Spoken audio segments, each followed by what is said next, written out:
Il faut que tu prophétises encore sur un grand nombre de peuples et de nations et de langues et de rois.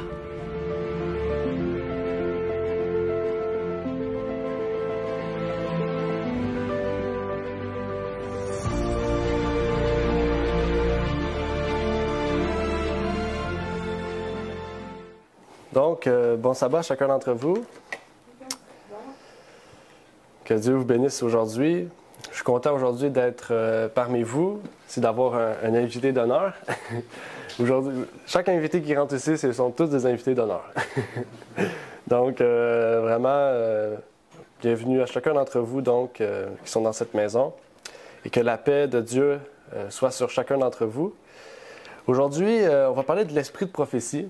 Je voulais parler de ce sujet-là parce que je trouve que c'est un sujet important, on n'en parle pas beaucoup. Je veux dire, il ne faut pas mettre juste l'emphase dessus, mais je trouve que c'est important de bien comprendre ce que la Bible nous définit sur l'esprit de prophétie. Qu'est-ce que l'esprit de prophétie? Puis, donc c'est ça qu'on va parler. On va prendre un aspect, bien sûr, biblique. Par la suite, on va parler aujourd'hui de comment les gens voient, les prophètes voient cette idée de prophètes, de ceux qui annoncent des choses dans l'avenir. Et vraiment, aujourd'hui, au Québec, c'est un sujet qui est moins discuté dans le sens... au Québec, il n'y a pas des gens, il n'y a pas de personnes qui se proclament prophètes. C'est plus une idée qu'on connaît aux États-Unis ou en Afrique aussi, auquel les gens, tu sais, ils ont créé une catégorie, tu sais, ancien, diacre, pasteur, prophète. Le prophète, un tel. Tu sais, c'est devenu... on peut aller étudier pour devenir prophète. C'est presque ça à cette heure. Donc, au Québec, on n'a pas vraiment cette idée-là. Okay? Récemment, on a eu cette idée, une personne, j'ai oublié son nom, une église à Montréal, je pense que c'est plus dans le sud, là, qui faisait comment on va dire, l'évangile, le gospel money, l'évangile de prospérité, exactement. Qui avait parlé de l'évangile de prospérité, là, puis ça faisait 2 années qu'il faisait ça. C'est dans, je sais pas si c'est dans le sud de Montréal. Puis cette personne-là, il était recherché pour être arrêté parce qu'il avait volé des personnes au-dessus de 200 000 $ à chaque tête. Puis il s'est enfui en Afrique, il est allé en France, puis finalement, ils ne l'ont même pas arrêté parce qu'il a réussi à s'enfuir. L'Église a fermé. Puis vous pourrez aller voir sur Internet, là, je pense en 2021 ou 2022, c'est tout récent, mais lui, il se faisait appeler prophète. Okay? Puis il prenait l'argent du monde, puis il est devenu millionnaire grâce à ça. Puis il a volé des gens de 75 000 $, 200 000, 300 000. Il y en a qui sont dans la rue à cause de soi-disant prophètes. Et donc, aujourd'hui, qu'en est-il de cet esprit de prophétie-là, de toutes ces reconnaissances de personnes-là? Est-ce que réellement, aujourd'hui, il peut en avoir? Est-ce que réellement, il peut avoir des prophètes? Ou est-ce qu'il peut avoir cet esprit de prophétie dans l'Église aujourd'hui? Est-ce que c'est encore réel?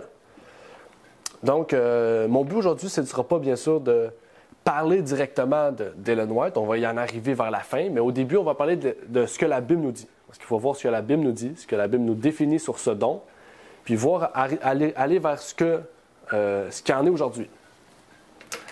Donc, le premier texte, en fait, le texte du jour, c'est 2 Chroniques 20, verset 20, qui dit « Puis le matin, ils se levèrent de bonne heure et sortirent vers le désert de Tékoa. Et comme ils sortaient, Josaphat se tint là et dit « Juda, et vous, habitants de Jérusalem, écoutez-moi. Croyez en l'Éternel votre Dieu, et vous serez en sûreté. Croyez ses prophètes, et vous réussirez. » Donc, j'ai trouvé que c'est un texte important. Il dit « Croyez en Dieu, et vous serez en sûreté », mais aussi « Croyez en ses prophètes, et vous réussirez. » Donc, avant de commencer, j'aimerais prier avec vous, donc vraiment implorer la présence du Seigneur, et que nous puissions donc commencer ce sujet. Notre Père est aux cieux, j'aimerais te remercier de nous permettre aujourd'hui de pouvoir parler donc de ce sujet. Un sujet qu'on ne parle pas beaucoup, donc aujourd'hui on prend le temps de pouvoir parler, puisque ça reste un sujet qui est inscrit dans ta parole. Et donc que tu puisses, Seigneur, nous permettre de comprendre ce que tu veux nous révéler, nous permettre de voir aussi ce que tu veux nous partager aujourd'hui, peut-être des choses que nous n'avions pas vues ou mal compris. Et donc, que nous puissions ouvrir notre esprit pour que ces choses puissent entrer, que nous puissions les garder en mémoire et par la suite partager peut-être avec ceux et celles, Seigneur, qui aussi n'ont pas vu ces choses, n'ont pas compris ces choses. Et que tu puisses, Seigneur, partager les lumières aussi que ta parole veut nous transmettre, Seigneur. Donc, c'est ma prière et je te prie donc pour ces choses, au nom de ton Fils, Jésus-Christ. Amen. Amen. On va commencer avec le texte clé qui nous amène aujourd'hui à parler de ce sujet-là. Et c'est Apocalypse 19, verset 10. Apocalypse 19, verset 10. Donc, je pense qu'on connaît ce verset-là. C'est le verset clé de ce sujet. Or, je me jetai à ses pieds pour l'adorer. Mais il me dit, « Garde-toi de le faire. Je suis ton compagnon de service et celui de tes frères qui ont le témoignage de Jésus. Adore Dieu, car le témoignage de Jésus, c'est l'esprit de prophétie. » Ce terme « esprit de prophétie », on le retrouve nulle part ailleurs dans la Bible. Souvent, quand on fait face à des mots ou des termes qu'on retrouve nulle part ailleurs dans la Bible, c'est là que c'est facile d'arriver avec des théories, si on n'étudie pas bien. Hein, c'est comme le mot « enfer », on peut le retrouver à quelques reprises, des fois dans certaines traductions, puis là, bon, on prend enfer, puis on en fait une théorie. C'est un lieu, puis on va brûler éternellement. Mais l'esprit de prophétie, c'est la même chose. C'est la seule fois qu'on le trouve. On peut faire une grande théorie avec ça, puis dire un gros point, puis en faire un point fondamental. Mais ici, ce qui est intéressant, c'est que si on prend le temps de lire le texte, de comprendre le texte, on comprend que le témoignage de Jésus est égal à l'esprit de prophétie. C'est clair et net. Ce thème, on ne le retrouve pas ailleurs, mais le témoignage de Jésus, on le retrouve ailleurs. Donc, ça met un point clé sur où est-ce qu'on peut trouver la source de cette définition. Et un autre passage à la Bible, vous faites une petite recherche, et vous trouvez tout de suite Apocalypse 12, verset 17. Le dragon s'irrita contre la femme et s'en alla faire la guerre au reste de sa postérité qui garde les commandements de Dieu et qui ont le témoignage de Jésus-Christ. Donc, en fait, ceux qui gardent le commandement de Dieu et qui ont le témoignage de Jésus, ce sont ceux qui appartiennent au reste. C'est ça que le texte dit. Ceux qui gardent, s'en allant faire la guerre au reste de sa postérité, qu'est-ce que le reste garde? Les commandements de Dieu et ont le témoignage de Jésus, qui est l'esprit de prophétie. Donc, bien sûr, il y en a qui vont dire, OK, ben d'abord, c'est l'Église adventiste. Ouais. On ne va pas aller à cette conclusion-là tout de suite, ou même arriver à cette conclusion. Mais il faut savoir que l'Église de Christ, c'est un peuple. Hein? Avant d'être un nom, souvent on s'identifie par des noms, on a quasiment une compagnie. Mais avant d'être une compagnie, c'est un peuple. Hein? Ça dit le reste. Le reste est éparpillé. Un reste, c'est quelque chose qui était uni, mais à cause de quelque chose, d'un événement, mais il s'est désuni puis il s'est éparpillé partout. Mais son fondement, c'est les commandements de Dieu et le témoignage de Jésus. Et elle se dit être le reste de la postérité de la femme. Donc, ce reste sort des 1260 années. Donc, ce reste, c'est après 1798 qu'il s'est formé. Okay? Après, c'est dans le fond, la femme a été attaquée par le dragon, puis le reste est formé. Et au travers de la Bible, on trouve, et même en fait juste dans ce verset-là, on voit quatre caractéristiques du peuple du reste. Quatre caractéristiques de l'Église du reste. 1. Elle sort du territoire de la bête à deux cornes peu de temps après 1798. 2. Enseigne la tempérance chrétienne. 3. Elle croit à l'esprit de prophétie, garde les commandements de Dieu. Il y aurait plusieurs autres versets. Okay? Apocalypse 13 en parle. On parle du reste, Apocalypse 19, etc. Mais ces 4 points-là, c'est les 4 points qui, dans la Bible, quand on parle du peuple du reste, sont les 4 points résumés okay? de ce qui nous est dit, en fait. Mais avant d'arriver à ce que l'Église en est aujourd'hui, ce que l'Église du reste est aujourd'hui, ou ce que l'Église ou le reste est, mais en fait, il faut voir ceux qui se disent être le reste. Parce qu'il y en a des gens qui se proclament entre le reste. Il y a des gens qui se proclament être l'Église de Dieu dans les derniers temps. Et surtout depuis 1844, il y a plusieurs églises qui s'est formées. Hein, des églises avec des prophètes. Hein, on peut penser aux Mormons, on peut penser aux Témoins de Jéhovah, on peut penser à l'Église du Dieu vivant, l'Église de Dieu, en fait. On peut penser à plusieurs autres églises qui se sont toutes formées. Et aujourd'hui, je vais prendre un exemple pour vous montrer, en fait, une église qui se proclame être l'Église de Dieu, mais avec un prophète. C'est les Mormons.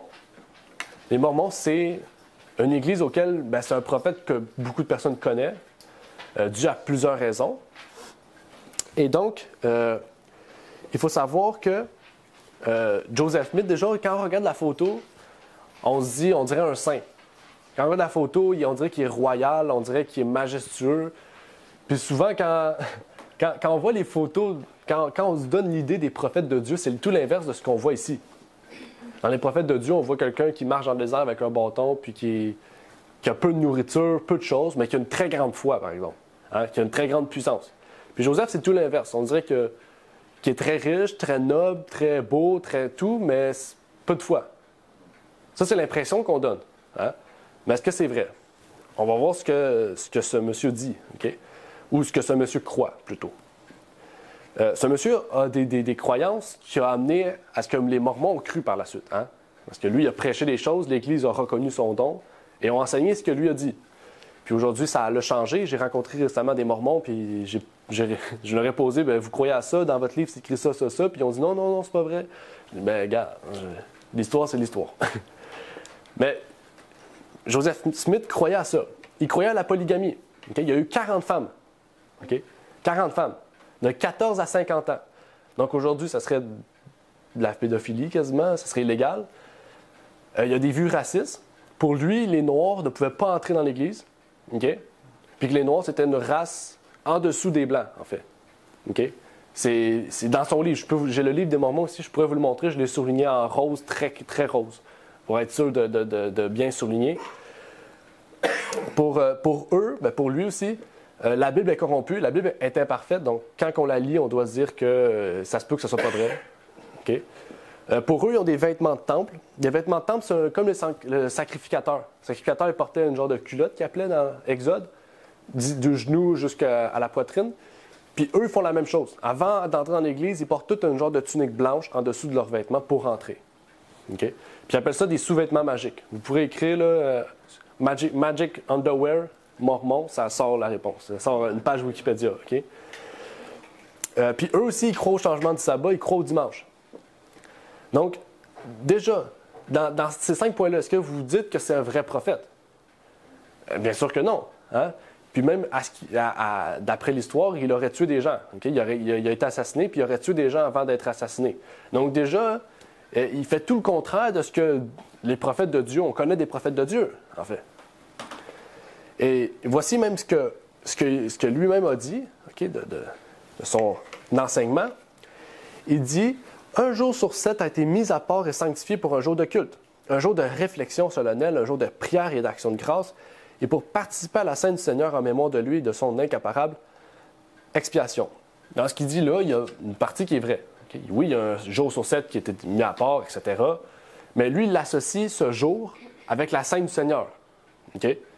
Donc ça, c'est là où ça peut causer problème, dans le sens que, si on lit certains écrits, des fois, il y en a qui disent « Ah, Paul, il prenait le pain et le vin avec ses disciples chaque dimanche. Okay? » Je connais quelqu'un qui me dit ça. Chaque dimanche, il prenait le pain avec ses disciples, il rompait le pain, il prenait un repas. Donc c'était le repas du Seigneur. Puis il y a du monde que chaque dimanche, ils font la Sainte Sainte.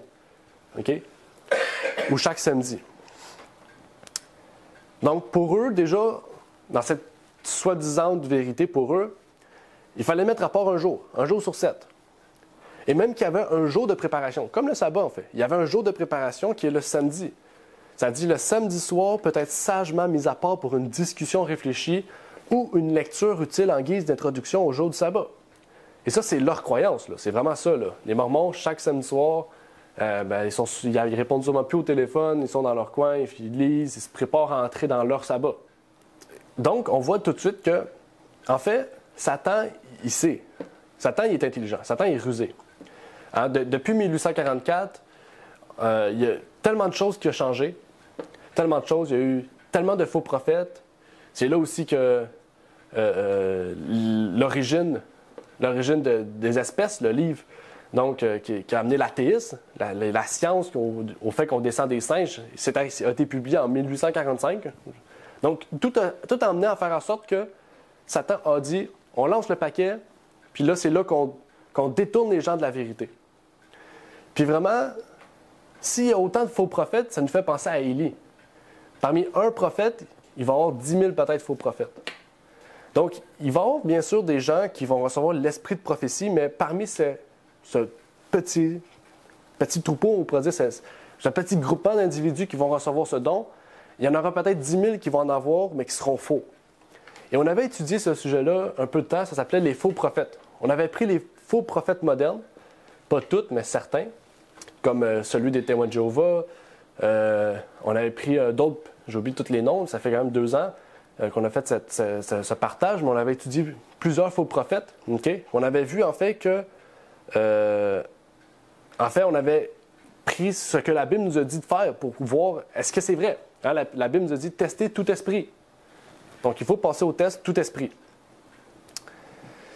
Dans tout cela, il y a réellement des personnes qui ont reçu l'esprit de prophétie. Dieu a donné des preuves dans Apocalypse 12, verset 17, 19, verset 10, et surtout dans le message des 3 anges, dans Apocalypse 14, 6 à 12.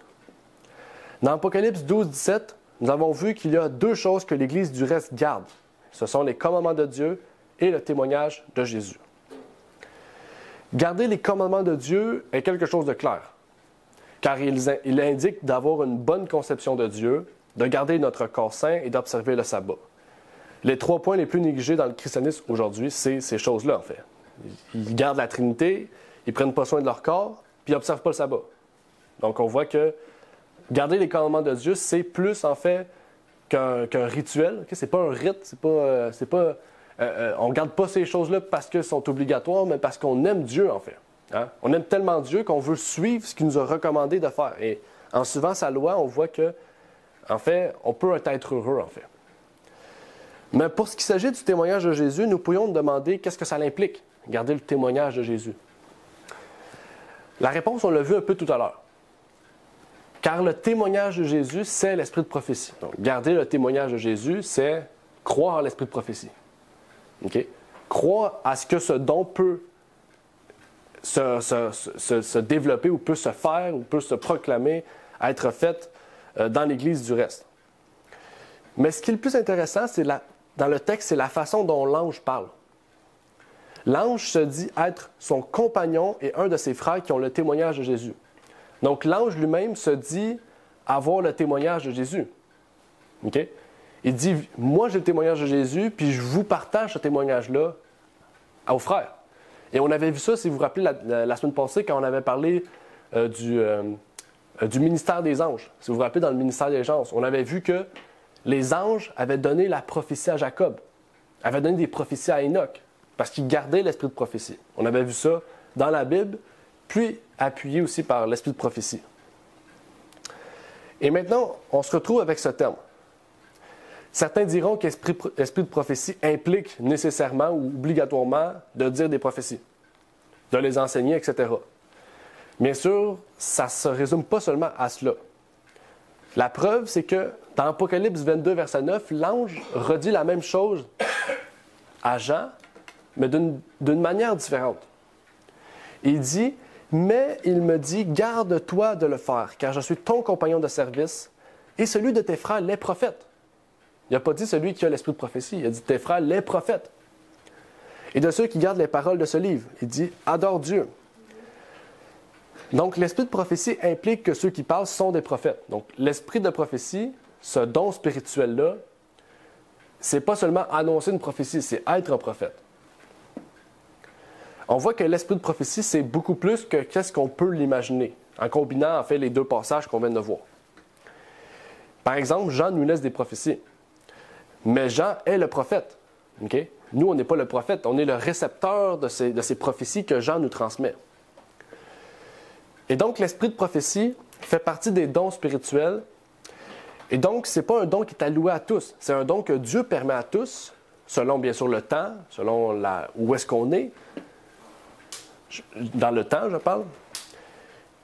Et en fait, si on renie le don de l'esprit de prophétie, si on dit qu'aujourd'hui c'est caduc, bien on renie les dons spirituels. Et renier la Bible, parce que les dons spirituels font partie de la Bible, c'est renier l'Esprit de Dieu qui veut travailler par son peuple en leur offrant des dons comme témoignage de sa vérité. En fait, les véritables dons spirituels sont agréés quand celui qui les reçoit est dans la doctrine biblique et dans sa vie pratique. Et voici un résumé. Je voulais vous montrer un résumé des dons spirituels que les pionniers ont fait. Okay? C'est purement biblique, c'est juste un résumé de ce que la Bible nous exprime. Donc, je vais le voir pour qu'on puisse aussi aller voir ces versets-là. Que l'Esprit de Dieu fut promis en vue de se manifester dans l'Église à travers certains dons. lesquels sont surtout énumérés en 1 Corinthiens 12 et Éphésiens 4. Que ces dons ne sont pas destinés à succéder ou à remplacer la Bible. Ça, c'est important. Hein? Que ces dons ne sont pas destinés à succéder ou à remplacer la Bible. OK? Laquelle est suffisante pour nous rendre sages à salut, pas plus que la Bible ne peut remplacer le Saint-Esprit.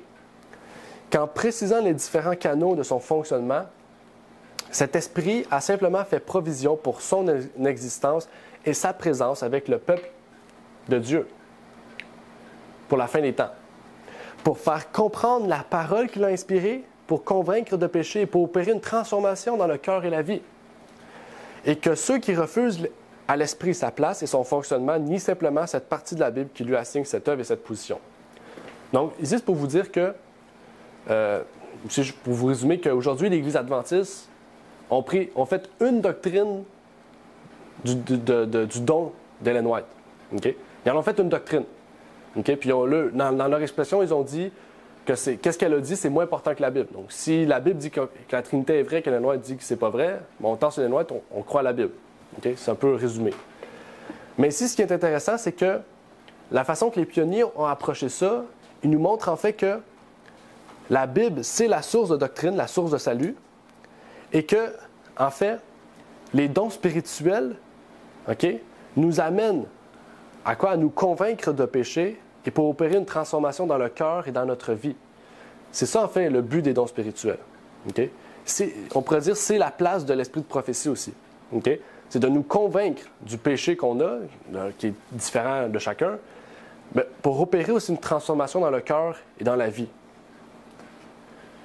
Donc, les pionniers adventistes, l'Église de l'époque, sont convaincus de ce que 1 Corinthiens 12 et Éphésiens 4 nous dit. En fait, le don spirituel, qui est le point numéro 19 dans le résumé de leur foi, résume le but des dons spirituels, incluant celui de prophétie. Et aujourd'hui, je vois des frères et des sœurs dans l'Église qui refusent de lire tout autre écrit. Okay? Qui lisent la Bible, souvent on voit ça. Moi, j'ai besoin de la Bible, j'ai pas besoin du reste. On entend ça souvent. J'ai besoin juste de la Bible, j'ai pas besoin du reste. Et on a vu dans leur explication, okay, que ces dons ne sont pas destinés à remplacer. Ça, c'est un fait. Ça dit même que la Bible est le seul moyen qui peut nous rendre sages à salut. Et ça, c'est vrai. Ces dons-là ne viennent pas remplacer la Bible. Ces dons-là viennent compléter la Bible. Ils viennent pousser les gens à se tourner vers la Bible, en fait. C'est ça le but de ces dons. Et les pionniers étaient d'accord avec cela. Ils viennent en fait transformer la vie du chrétien. Et ce qu'ils ont dit, c'est qu'ils ont dit, si je ne me trompe pas, c'est ici, ça dit « Cet esprit a simplement fait provision pour son existence et sa présence avec le peuple de Dieu pour la fin des temps. » Donc, il est tout important, ces dons sont tous importants pour les derniers jours qu'ils l'étaient au temps des apôtres. Et toutes ces choses-là ont pour but de transformer la vie du chrétien dans les derniers jours. Bien sûr, comme on vient de voir, la Bible est effectivement suffisante pour nous rendre à salut ou pour nous sauver, mais refuser l'esprit de prophétie, c'est refuser l'esprit de Dieu, que Dieu a mis en place dans les derniers jours pour fortifier, encourager et nous permettre même de mieux comprendre la parole de Dieu. Et en fait, refuser spécialement l'esprit de prophétie, c'est refuser le témoignage de Jésus. Et j'aimerais lire un des passages qui nous est dit dans ces dons spirituels. Éphésiens 4, par exemple. Éphésiens 4, 11 à 14 nous dit « C'est aussi lui qui a établi les uns. Okay? » Donc, ce n'est pas tous, c'est certains. Okay? Selon la bienveillance de Dieu et la volonté de Dieu. Les uns apôtres, les autres prophètes. Les autres évangélistes et les autres pasteurs et docteurs. Donc, ça veut dire que vraiment, Dieu veut que chacun prenne part dans son œuvre, à différentes tâches. Pour le perfectionnement des saints. Okay? Ça a bien écrit, pour le perfectionnement des saints, pour l'œuvre du ministère, pour l'édification du corps de Christ. Jusqu'à ce que nous soyons tous parvenus à l'unité de la foi et de la connaissance du Fils de Dieu, à l'état d'homme fait et à la mesure de la stature parfaite de Christ, pour que nous ne soyons plus de petits enfants flottant et emportés çà et là à tout vent de doctrine par la tromperie des hommes et par leurs adresses à séduire artificieusement. Encore une fois, artifice, le mot artifice. Et quand on regarde bien ce qui est écrit, quelques-uns parmi le corps du Christ ont été établis pour cette œuvre. Okay? Quelle œuvre? L'œuvre de perfectionnement et de l'édification du corps du Christ. Et toutes ces choses, pour que nous ne soyons plus de petits enfants qui acceptent tout ce qui se fait entendre. Donc, on voit ça souvent, les vents de doctrine, les sabbats lunaires, Dieu ne détruit pas, etc. Toutes ces autres doctrines-là.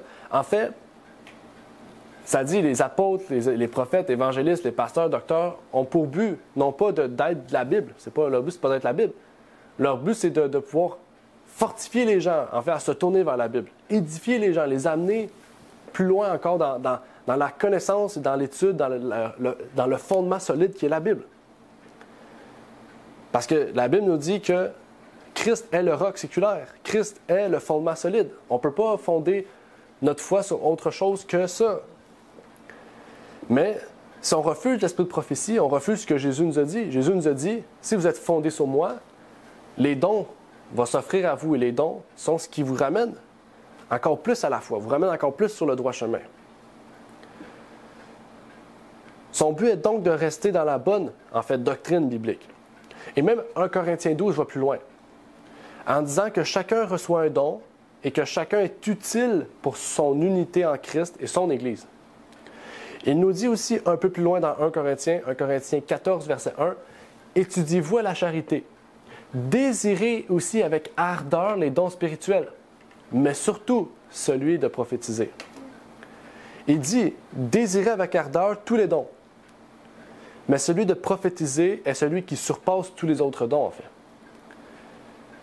On peut aller voir 1 Thessaloniciens 5, verset 20, qui nous dit « Ne méprisez point les prophéties. » En fait, en méprisant les prophéties, on méprise la parole de Dieu.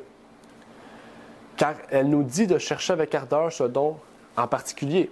Si notre fondement, c'est la Bible, et que la Bible nous dit « Tournez-vous aussi vers ces choses-là pour vous aider, en fait, on doit le faire. » Et certains, des fois, refusent l'esprit de prophétie parce que l'esprit de prophétie parle directement. Ou un prophète parle trop direct. Hein? Il va accuser une personne. Toi, tu as péché de ça. Donc, tu es coupable de ça. La Bible, souvent, elle reste neutre. Elle nous dit encouragez-vous, fortifiez-vous. Mais le prophète, comme par exemple avec David, il est allé voir, il a dit vu que tu as couché avec une personne, ton enfant va mourir. Puis David, là, il se sent touché. Donc, il fait quoi? Soit qu'il accepte qu'est-ce que le prophète vient de dire ou qu'il refuse. Il peut le faire tuer s'il veut. C'est pour vous donner un exemple, en fait, que l'esprit de prophétie, un prophète, son but, c'est justement pas d'accuser, mais de reprendre, de corriger ses frères pour qu'ils retournent dans le droit chemin. Et pourtant, si nous croyons à la Bible, nous devons croire que si Dieu révèle ces choses à une personne, c'est sûrement pour notre bien, mais aussi pour notre salut, qui se trouve en Jésus. En fait, un vrai prophète va pas nous tourner vers ce que lui dit, mais va nous tourner vers ce que la Bible nous dit. Parce que seul en Jésus se trouve le salut. Ça nous amène à entrer en profondeur, ce sujet. Certaines personnes vont dire, quand on parle de certaines... j'ai mis l'image un peu trop loin, je pense. Ouais. Quand on parle de la servante du Seigneur, Ellen White, par exemple, que personnellement, je reconnais que cette dame a reçu le don de l'esprit de prophétie, souvent, on va l'accuser de dire, il y a des contradictions. Elle se contredit dans ses propos. Elle va dire ça à une place, mais elle fait ça. Ou elle va dire ça à une place, puis elle va dire ça à une autre place. Puis pourtant, en fait, si on reconnaît ce don, ou si on trouve la facilité à trouver des contradictions plutôt que d'étudier, à trouver si réellement c'est une contradiction, vous comprenez, à chercher, à fouiller, aussitôt qu'on trouve un problème, on l'exécute, en fait. Et dans la Bible, on pourrait faire la même chose, en fait. Si on fait la même chose avec elle, on pourrait faire la même chose avec la Bible, en fait. Regardez ce que la Bible nous dit. Par exemple, si vous vous rappelez, là, quand Pierre a eu la vision des viandes impures, okay? On va lire le passage. Le lendemain, comme ils étaient en chemin et qu'ils approchaient de la ville, Pierre monta sur le haut de la maison à la 6e heure environ pour prier. Et ayant faim, il voulut prendre son repas. Et comme on le lui apprêtait, il tomba en extase. Il vit le ciel ouvert et un vase qui descendait sur lui, semblable à une grande nappe, retenue par les quatre coins et qui s'abaissait vers la terre, dans lequel il y avait tous les quadrupèdes de la terre, et les bêtes sauvages, et les reptiles, et les oiseaux du ciel. Et une voix lui dit, « Pierre, lève-toi, tue et mange. » Mais Pierre répondit, « Non, Seigneur, car je n'ai jamais rien mangé d'impur ou de souillé. » La voix lui dit encore pour la seconde fois, « Ne regarde point comme souillé ce que Dieu a purifié. » Et cela arriva par 3 fois après que le vase fut retiré dans le ciel. Je pourrais dire la même chose ici. Bon, regardez, dans l'Ancien Testament, c'est écrit « viande impure, viande pure ». Et là, il dit, Dieu a dit que tout est pur. Donc, ça veut dire qu'on peut manger n'importe quoi, faire n'importe quoi. Je veux dire, on pourrait voir aussi une contradiction très claire. On lit le texte, on dit, bon, c'est ça, on arrive avec cette conclusion-là. Mais pourtant, la Bible nous dit, en fait, de prendre le temps. Il faut prendre le temps d'étudier avant d'arriver à une conclusion. Prendre le temps de comprendre, de s'assire, de prendre la Bible, de prendre tous les textes qui se réfèrent à cela, puis d'arriver à une conclusion. OK? Pourtant, les lois régies dans Lévitique n'ont jamais cessé, mais aussi dans Acte 10, si on prend le temps de lire, on voit que c'est une vision. OK? C'est une vision. Une vision, c'est une image de quelque chose que Dieu veut partager. OK? Donc, ça veut dire que qu'est-ce que Pierre voit, c'est pas réel. Qu'est-ce qu'il voit, c'est un message que Dieu voulait lui donner. Puis quand on continue Acte 10, on voit que Dieu s'adressait à Corneille. Parce que Corneille était quoi? Il n'était pas un juif. Et que Pierre voyait tous ceux qui n'étaient pas juifs comme des races impures. OK? Donc, on voit vraiment que si on prend le temps de s'asseoir, d'étudier, de comprendre, on voit que la Bible ne se contredit pas. Et l'esprit de prophétie que Dieu a donné au reste, en fait, ne va pas se contredire aussi. Mais il faut prendre le temps de s'asseoir, de comprendre, de réfléchir et de voir réellement ce que la Bible veut nous dire. On peut prendre un autre passage. On va prendre 2 exemples, c'est important. Apocalypse 14, 11. « Et la fumée de leur tourment montera au siècle des siècles, et ils n'auront aucun repos, ni le jour ni la nuit. Ceux qui auront adoré la bête et son image, et quiconque aura pris la marque de son nom. » Donc ici, on pourrait dire, on voit clairement, il y a des gens qui vont brûler éternellement. Ils vont brûler jour et nuit, toujours dans un lac de feu. Et pourtant, un peu plus loin, dans Apocalypse 20, verset 9, regardez ce que la Bible nous dit qui pourrait nous sembler contradictoire. « Ils montèrent sur la surface de la terre et ils environnèrent le camp des saints et la cité bien-aimée, mais un feu venant de Dieu descendit du ciel et les dévora. » Là, ici, qu'est-ce que Apocalypse 29 nous dit? On dirait qu'il nous dit, mais en fait, c'est pas on dirait, il nous dit qu'en un instant, il va y avoir un feu qui va les dévorer. C'est fini. Donc, qui dit vrai? C'est dans le même livre. C'est dans Apocalypse 14, Apocalypse 20. Est-ce que la Bible se contredit? La Bible s'accorde. Okay? Puis si Dieu a voulu révéler à Jean la façon dont il devait être écrit, c'est pour nous amener une meilleure compréhension d'un sujet précis, en fait. Puis ici, la compréhension qu'il veut nous amener, c'est la compréhension, en fait, du jugement final, le jugement exécutif. En fait, le jugement que Dieu va amener à la deuxième résurrection, après les 1000 ans.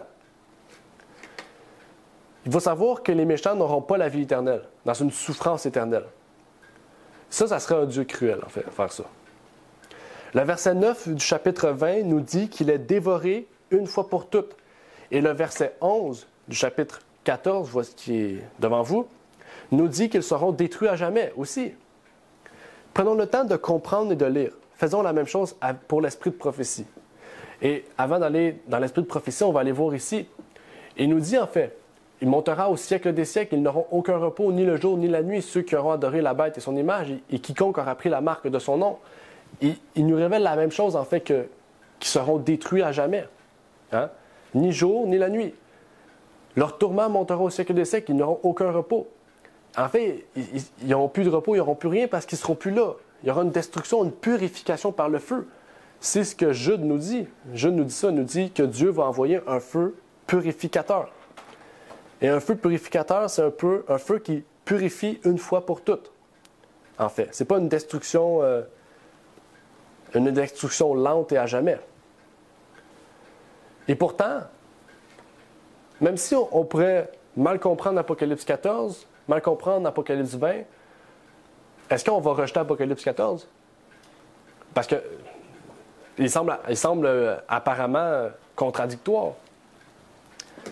On peut prendre l'exemple de Martin Luther. Martin Luther, parce qu'il avait lu le livre de Jacques, puis il disait Jacques parle trop des œuvres, parle trop de la loi. Puis Martin Luther a dit Jacques, c'est pas un livre biblique. Martin Luther a dit ça, il a dit Jacques, c'est pas un livre biblique. Ça parle trop des œuvres. C'est pas un livre biblique. Est-ce qu'on va en arriver à ce point-là? De dire moi je prends ça parce que j'aime pas? Non. Mais en fait, avec l'esprit de prophétie, on doit faire la même chose. OK? Puis elle-même le dit, hein? Elle a déjà dit dans ses écrits, si ce que je dis n'est pas en accord avec la Bible, tassez-le. OK? Donc réellement, en fait, quelqu'un de humble va dire cela. Bien sûr, il y aura toujours des gens qui vont trouver des raisons pour refuser. Mais Dieu nous a montré qu'il y a des raisons aussi pour le croire. Il y a des raisons aussi pour que nous puissions y croire. Parce qu'il a dit que dans les derniers jours, l'esprit de prophétie sera un don qui sera présent. Un don auquel l'Église du reste va croire, en fait. Donc, si ce don ne se révèle pas, c'est qui l'Église du reste, en fait? La Bible est un livre harmonieux.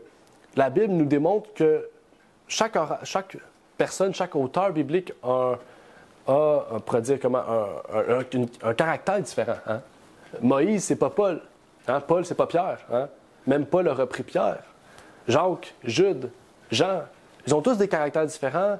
Ils ont tous un style d'écriture aussi différent, mais il faut savoir que parmi toutes ces personnes-là, ils ont tous reçu le même esprit. Ils ont tous reçu l'Esprit de Dieu qui les guidait. Et ce qui semble contradictoire est seulement une mauvaise compréhension ou une mauvaise perception, en fait, de comment on lit la Bible. Nous pourrions nous dire que si ce fut nous l'auteur de la Bible, on l'aurait écrit différemment. Hein? Si ça aurait été nous l'auteur de toute la Bible, on aurait écrit ça différemment. On enlève ça, on rajoute ça, on met ça différemment. Mais si Dieu l'a mis ainsi dans la Bible, s'il nous l'a laissé comme suit, c'est parce qu'il y avait une raison, en fait. Il voulait nous pousser à étudier, il voulait nous pousser à fouiller, à comprendre, en fait. Et en fait, c'est ce qu'on voit depuis tout à l'heure. Et je crois que ça s'applique aussi, comme on a vu l'image de tout à l'heure, ça s'applique à la servante du Seigneur, à Ellen Goldwhite, donc. Et je crois que Dieu lui a donné le témoignage de Jésus ou l'esprit de prophétie. Et on voit ici que l'image, la façon qui est montrée, c'est tout le contraire de Joseph Smith, hein, si on se rappelle. Joseph Smith, il y a beaucoup de couleurs, des couleurs, on dirait qui glorifient, beaucoup de propreté soignée, etc. Ici, c'est tout le contraire. On voit plutôt quelqu'un simple, quelqu'un qui vraiment veut, en fait, partager plutôt l'amour qu'elle a pour Christ. Et réellement, on voit aussi que dans une photo, en fait, le message passe. Hein? Mais ce n'est pas la photo qui va nous permettre de valider son don. Hein? C'est une photo. Okay? Il faut plus que ça pour valider des propos. Et la Bible nous donne des conseils, en fait. Okay? La Bible nous donne plusieurs conseils que nous avons vus dans le partage des faux prophètes. Et j'aimerais en citer un aujourd'hui. Okay? Je vous pousse à aller étudier ce partage-là pour mieux comprendre et même faire passer le test sur Ellen White pour savoir si c'est une vraie ou une fausse selon vous. Mais dans 1 Jean 4, verset 1, on nous dit « Bien-aimés, ne croyez pas à tout esprit, mais éprouvez les esprits pour voir s'ils sont de Dieu. Car plusieurs faux prophètes sont venus dans le monde. » Qu'est-ce que Dieu dit? Éprouvez tout esprit. Hein? Moi-même, avant d'accepter les écrits d'Ellen White, je l'ai éprouvé. Hein? On lit ses écrits, on va voir est-ce que c'est biblique, est-ce que c'est, etc., c'est quoi son histoire, etc. Puis on doit faire chacun ces choses, en fait. Okay? Pas parce que je vous dis que c'est vrai, en fait. Et en fait, j'ai aucune autorité pour vous dire que c'est vrai. C'est juste la Bible qui est l'autorité suprême. Mais c'est ça, il faut tester ce qu'elle affirme. Il faut tester, voir si ce qu'elle dit est biblique, si ce qu'elle dit concorde avec la parole de Dieu. Parce que quand ces prophètes parlent, il ne faut pas faire ce que peut-être certains font. Il ne faut pas dire des opinions, dire des théories. Il faut dire ce que Dieu dit. Hein? Et c'est ça, Joseph Smith a fait tout le contraire. Hein? Lui, il était peut-être raciste, il a dit, bon, ben, on ne veut pas de personnes de couleur dans le temple. Est-ce que c'est une opinion? Est-ce que c'est biblique? C'est une opinion, c'est pas biblique. Et quand on parle de la servante du Seigneur, après plusieurs années d'études, moi-même avoir étudié, je suis sûr que certains d'entre vous ont étudié aussi ces écrits pendant plusieurs années, voir si c'était vrai, étudier, comprendre. Et même en vérifiant les propos de ces détracteurs, parce qu'il y en a bien sûr, en fait, il ne faut pas s'attarder sur ce qu'elle fait ou ce qu'elle peut dire dans ses lettres privées, mais dans ce qu'elle affirme comme étant une doctrine. Et dans ces doctrines ou dans ces affirmations, on ne trouve rien qui est contraire à la Bible. Et je vous prie de faire le test. Et même on pourrait prendre l'histoire de Stephen Smith, peut-être vous connaissez Stephen Smith ou M. Folkhead, où Ellen White reçut des avertissements du Seigneur pour ces hommes, qui se sont révélés vrais. J'aimerais pouvoir vous parler aujourd'hui de l'histoire de Stephen Smith. C'est une histoire que moi-même je ne connaissais pas, et en étudiant le sujet, j'en ai amené à voir cette histoire-là, ce monsieur. En fait, Stephen Smith a accepté le message adventiste en 1850. Mais en 1851, il fut le seul parmi toutes les personnes présentes à refuser le don de prophétie d'Ellen White. En fait, il refusait encore plus, ce don. Il n'a pas justement refusé ce don. En fait, il y a eu une haine envers la famille White. Une haine tellement grande qu'il a décidé de quitter l'Église adventiste. Et peu de temps après d'avoir quitté, Ellen White lui a envoyé une lettre avec des avertissements venant de Dieu pour que cet homme puisse retrouver le droit chemin. Et cet homme, quand il a vu que c'était une lettre signée Ellen White, il a dit non, moi je ne la lis pas. Il l'a mis dans un coin puis il ne l'a jamais lu. Il a reçu cette lettre en 1852. Et pourtant, en 1885, après, c'est presque 30 ans après une vie misérable, okay? C'est lui-même, qu'est-ce que je dis là? C'est lui-même qui l'a écrit. Okay? Il dit qu'il a eu une vie misérable, une vie très difficile. Il a perdu ses enfants, plusieurs membres de sa famille. En fait, même en 85, c'était 5 années avant sa mort. Il s'est dit, vu que j'ai plus rien à perdre, je vais lire la lettre d'Ellen White. Donc, il a pris la lettre en 1885, il l'a ouvert, puis en la lisant, il est tombé sur ses genoux. Puis il a dit, tout ce qu'elle a dit en 1852, c'est tout ce qui m'est arrivé dans ma vie. Ma vie misérable, elle l'avait dit, si vous prenez, en fait, la lettre disait, si vous prenez le chemin que vous prenez en ce moment, votre vie sera misérable. Et puis elle a dit, demandez pardon pour vos péchés, puis revenez parmi nous, parce qu'on veut vous accueillir avec amour. Puis quand il a lu ces choses-là, il a décidé d'accepter déjà de se repentir, de retourner à l'Église, puis aussi, surtout, de demander pardon pour la famille White, surtout pour Ellen White, parce que James était déjà décédé, mais de demander pardon, puis il a accepté le don de prophétie. 30 ans plus tard. Mais comment savait-elle ces choses? Comment elle a pu savoir en 1852 ce que sa vie allait mener jusqu'en 1885? En fait, Dieu lui a donné cette révélation-là. Pourquoi? Pour que cet homme retrouve le droit chemin. Pour que cet homme retourne à la source de vie, qui est la parole de Dieu, qui est Jésus-Christ. En fait, son don ne lui a pas donné une autorité suprême, ne lui a pas donné un plein pouvoir sur tout ce qu'elle gérait, mais son don lui a permis que l'avancement de Dieu, l'avancement de l'œuvre de Dieu puisse se faire, que les gens puissent rester centrés sur la vérité doctrinale, sur Christ étant le centre de leur vie. En fait, il y aurait plusieurs autres histoires fascinantes sur le sujet. Par exemple, M. Folkhead, peut-être que vous avez connu, qui était dans des sociétés secrètes. Puis là, on accuse Ellen White qu'elle était dans des sociétés secrètes, puis ce n'était pas du tout le cas. Mais vraiment, Dieu, par son intermédiaire, a permis que des gens retournent à la vérité. Et c'est ça qu'elle veut nous permettre aujourd'hui. Hein? En tant que chrétien, bon chrétien, qui suit la parole de Dieu, qui accepte l'esprit de prophétie, quand on lit ses écrits, on ne se dit pas, ben voici voici la parole de Dieu. On dit plutôt, voici le message que Dieu veut nous transmettre pour que nous puissions mieux comprendre la Bible. En fait, c'est un moyen de communication pour nous recentrer sur la Bible. Et dans les derniers jours, c'est encore plus nécessaire qu'auparavant. Parce que dans les derniers jours, il y a tellement de dénominations. Aujourd'hui, récemment, j'ai écouté une vidéo qui disait qu'il y a plus de 40 000 dénominations. Ça veut dire qu'il y a 40 000 croyances différentes. Est-ce qu'aujourd'hui, on a besoin encore plus qu'auparavant? Bien sûr. On a besoin encore plus qu'auparavant. Et on a des fabuleux livres. J'ai pris les livres les plus originaux possibles. La Grande Controverse, Patriarches et Prophètes, le livre Jésus-Christ, qui sont des livres fantastiques, qui nous ramènent surtout à la Bible, qui nous ressentent sur la Bible, et qui nous transmettent des grandes lumières, mais des grandes lumières qui sont des faits bibliques, en fait. Hein? Tout ce qu'elle dit s'appuie par la Bible. Et quand on lit ces livres, on doit aller étudier la Bible. Ça devrait nous pousser à aller étudier la Bible. Et ce qui est encore plus puissant que ça, c'est que dans ses écrits, on ne retrouve pas de racisme, on ne retrouve pas de corruption de la Bible. Elle n'a jamais dit que la Bible était corrompue. On ne trouve pas la violation du vœu de mariage, parce que les Mormons autorisent le remariage, le divorce. Elle inclut que tous les livres de la Bible sont inspirés. Elle parle de la modestie, la pudeur, etc. Elle parle du sabbat du 7e jour. Et il y aurait plusieurs autres sujets.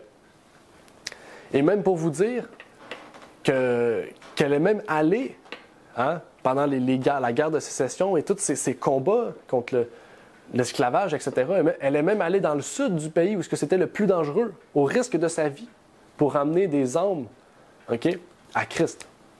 Donc, c'est pour vous dire, en fait, que si réellement cette femme, okay, n'a pas le don de l'esprit de prophétie, qui l'a aujourd'hui? Qui d'autre peut l'avoir? Qui est réellement sous la puissance de cet esprit et qui a le don de l'esprit de prophétie? C'est une question qu'on doit se poser, en fait. Parce que la Bible nous révèle que le reste de cette femme, le reste de l'Église qui sort de la papauté recevra et gardera les commandements de Dieu et le témoignage de Jésus. Et je remercie Dieu parce que grâce à ses écrits, ça nous a permis de mieux comprendre la Bible, d'avoir un meilleur fondement sur la Bible. Elle a dit dans ses écrits, le sabbat, la nature de l'homme, le témoignage de Jésus, voilà les grandes vérités qu'il nous faut bien saisir. Elles seront pour les enfants de Dieu comme une ancre en ces temps troublés. C'est quoi l'ancre? Le sabbat, la nature de l'homme et le témoignage de Jésus. Et moi-même, je connais plusieurs personnes, par exemple, tout comme G.H. Kellogg, qui utilisent le témoignage de Jésus pour leur profit, pour eux-mêmes essayer de prouver ou d'approuver leur croyance. Mais pourtant, nous les voyons et peu de temps après, on les voit partir dans une noirceur totale. Et c'est ce qui est arrivé avec John Harvey Kellogg. Hein? Qu'est-ce qu'il croyait? Il croyait au panthéisme, mais par la suite, il a avoué croire à la Trinité. Il a essayé de prouver ses points par les écrits d'Ellen White. Et Ellen White a dit que tout ce qu'il dit, mais elle était contraire, donc qu'il n'y avait aucune autorité. Puis avec le temps, qu'est-ce qui est arrivé? On ne s'est pas souvenu de ce qu'il a fait de bien dans le passé. On s'est souvenu de tout ce qu'il a fait de mal. Et aujourd'hui, on peut parler des historiens qui connaissent Kellogg. Ils vont dire, ah ben oui, John Harvey Kellogg, il était un peu fou dans sa tête. Il a fait beaucoup de choses un peu bizarres. Puis pourtant, ce n'était pas tout ce qu'il a fait de sa vie, en fait.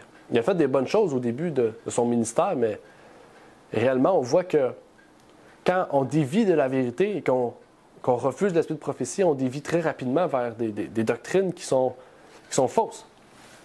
Et c'est ce qu'elle nous dit elle-même. Satan a conçu le plan d'ébranler la foi du peuple de Dieu dans les témoignages. Il sait comment diriger ses attaques et il agit sur les esprits pour engendrer la jalousie et le mécontentement à l'égard des dirigeants de l'œuvre, et non pas de l'ouvre, de l'œuvre. Les dons sont ensuite mis en doute, et naturellement, et n'ont plus que peu de poids. L'instruction qui a été donnée en vision est négligée. Puis, c'est le scepticisme à l'égard des points fondamentaux de notre foi, pilier de notre mouvement. C'est le doute envers les saintes Écritures et la marche vers la perdition.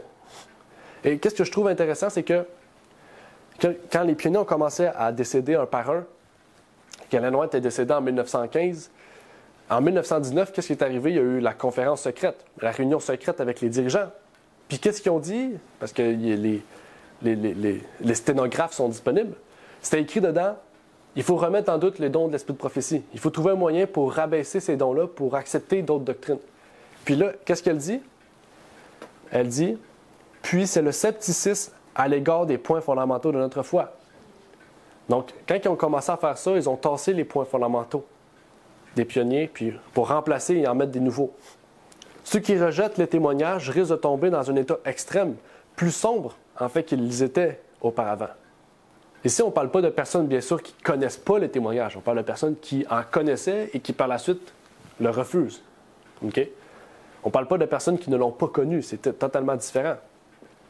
Mais en fait, Satan, il faut savoir, Satan travaille d'arrache-pied pour détruire notre fondement sur la Bible, détruire les fondements qui ont amené notre foi qu'on a aujourd'hui. Et en particulier, détruire le témoignage de Jésus défini dans l'Apocalypse, qu'on appelle aussi l'esprit de prophétie. En fait, aujourd'hui, c'était plutôt un appel à ce que Dieu puisse nous donner la confiance en ce témoignage-là, qu'il puisse nous ressourcer à peut-être nous replonger dans ces choses, à passer les tests bibliques pour savoir si c'est réel.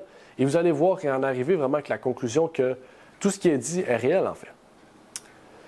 Et vraiment, que Dieu puisse nous fortifier, nous encourager, parce que Jésus revient bientôt.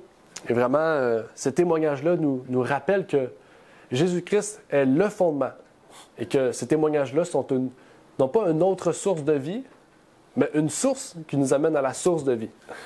C'est un appui, en fait, à la Bible, et non pas la Bible ou une deuxième Bible. Donc, que Dieu vous bénisse. Et donc, j'aimerais pouvoir terminer par une prière avant de laisser place au chant final.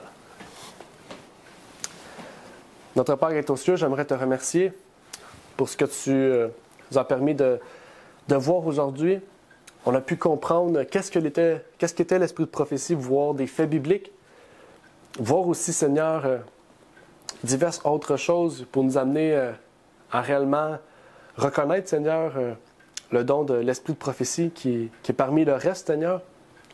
Et donc que tu puisses donner force, courage et surtout révéler, Seigneur, à ton peuple qui est partagé, qui est partout à travers le monde, Seigneur, que tu puisses leur permettre de vraiment avoir confiance aux témoignages, Seigneur, et de voir que quand ces témoignages, nous pouvons mieux comprendre ta parole et mieux nous ressourcer sur ta parole, Seigneur. Et que la petite lumière nous amène vers la grande lumière, Seigneur. La grande lumière qui est ta parole, et que tu nous as permis ces choses-là par l'entremise de ton esprit pour que nous puissions, Seigneur, mieux comprendre, mieux travailler sur nous-mêmes, reconnaître nos péchés, les confesser et vraiment nous réveiller le lendemain plus profondément réjouis, sanctifiés et ancrés en toi, Seigneur. Donc c'est un appel non seulement à nous qui sommes présents, mais à tous ceux et celles, Seigneur, qui recherchent encore plus à être ressourcés, ancrés en ta parole, Seigneur. Surtout dans ces derniers jours, un temps qui est difficile économiquement, spirituellement, socialement, que tu puisses donc nous donner la force, le courage d'avancer et surtout donner la sagesse pour que toute chose puisse être amenée par ton Esprit, Seigneur. Et c'est ma prière donc pour toutes ces choses au nom de ton Fils Jésus-Christ. Amen. Amen. Merci d'avoir écouté cette vidéo.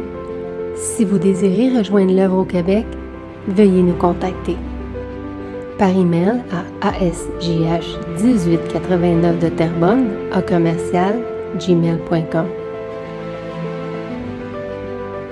et via Facebook à @asjh1889 de Terrebonne. Merci à vous et que Dieu vous bénisse.